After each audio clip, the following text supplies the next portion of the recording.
Hey guys, so I just wanted to do a very quick camera comparison here between the new iPhone 7 and the bottom and the Galaxy S7. So these are basically coming with the latest camera technology. I think the iPhone 7 is coming with a optically image stabilized sensor now, 12 megapixel obviously still. So I was very interested to see how it compares against the S7, which is roundly considered the best, camera phone here. And I've got to say, I'm pretty impressed by the catch-up here of the iPhone 7 to the Galaxy S7 when it comes to the good light shooting. You can see we did do a shot of a flower here, and you can see there's a lot of nice bokeh in the background. Similar to the S7. I will blow these results up onto your screen so you can see, the raw kind of image quality. We did also do some other shots, such as a flower shot here, and you can see very nice focus and depth of field. We did, I think, also do HDR shots as well. So more far away from the subject. I think Apple is still going for the more realistic shots versus the slightly more saturated look of the Galaxy shots. I thought it was just probably, the AMOLED screen was making the shots on the S7 look a bit more saturated, but looking at it on the computer, I think definitely, if you're someone who values more realistic looking shots, the iPhone 7 will probably be more pleasing to you. But I think generally in day-to-day kind of scenarios, there is very little perceivable difference when it comes to the actual quality.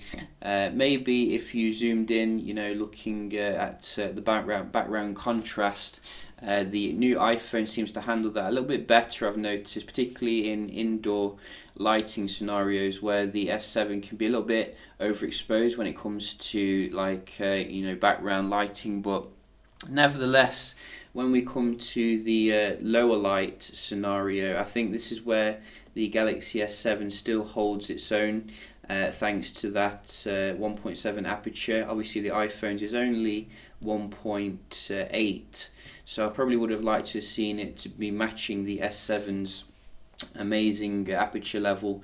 It does very well, the iPhone 7, in low light, don't get me wrong, but if you really zoom in on some of the background details, you'll notice that the S7 holds the clarity a little bit better, I think, in comparison.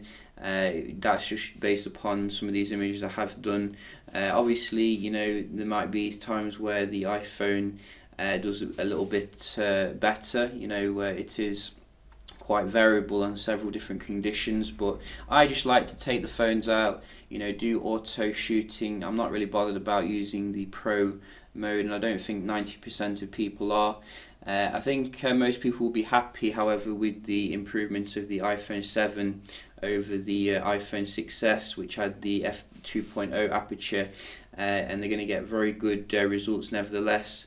But probably I would like to have seen, 1.7 aperture just to keep up with Sammy here in that particular scenario. We did also do a camera comparison in regards to the video recording, because obviously we do have 4K, and I wanted to see the optical image stabilization and focus speeds. So you can have a look at the comparison here. I have done the iPhone first, and then you can have a look at the S7 after.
So in regards to the video, one thing I was very impressed with the iPhone was how good the focusing was when the flower was moving around because of the wind. I found it to be probably a little bit better than what the S7 has to offer. However, there is obviously the Note 7, and I think the Note 7 takes it when it comes to the raw focusing speed at the moment, but you can see, absolutely stupendously good, video footage here. In terms of the optical image stabilization, you can see very smooth when walking. I think the S7 still has it when it comes to the zoom levels, but not many people will notice a massive difference there. So overall, I'm very happy with the camera improvements Apple has made to the iPhone 7. I think it has definitely caught up to the S7, but obviously we are on the verge of the Galaxy S8, and if they manage to push ahead again, then maybe the iPhone 7 won't feel that like amazing anymore. But right now, I think if you're getting the iPhone 7, you're gonna be getting pretty much the same experience as the S7 here. I didn't actually mention too much about the selfie cam. I don't really take many selfies, but I did do a shot here with that.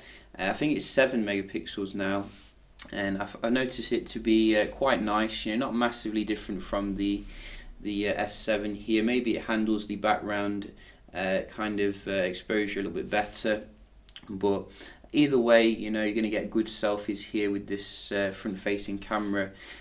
So you're not going to be missing out there. So yeah, other thing that I would like to also say is, Apple, please give us a proper kind of manual mode, because although I don't really tend to use it much, I think the actual camera software on the S7 still, to me, is far superior in regards to pro modes, etc., live broadcast. Whereas they haven't really done anything here on the iPhone 7, to bring a manual kind of experience. So yeah, just a little comparison here. Hope you found it helpful. We'll be doing some other tests, obviously, with the iPhone 7. So yeah, hope you enjoyed the video, and I'll see you in the next one. Cheers.